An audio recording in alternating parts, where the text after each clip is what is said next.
বাপের বাড়ি এসে স্কুল জীবনের একটা কথা খুব মনে পড়ে গেল। তখন আমি স্কুলেই পড়তাম। একদিন হোমওয়ার্ক না করেই স্কুলে গিয়েছিলাম। ভেবেছিলাম স্যার হয়তো খেয়াল করবে না, কিন্তু ওটা সেদিন আমার সাথে ছিল না।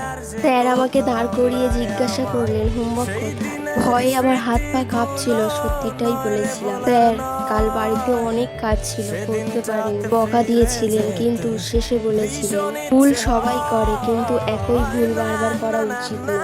সেই দিনের সেই কথাটা আজও আমার মনে আছে। হয়তো সেই ছোট্ট ঘটনাটা আজ আমাকে দায়িত্বশীল হতে শিখিয়েছে।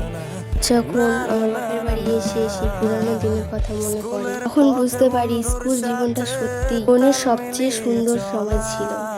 দিনগুলো আর কখনো ফিরে আসবে না, কিন্তু স্মৃতিগুলো সব সময় থেকে যাবে।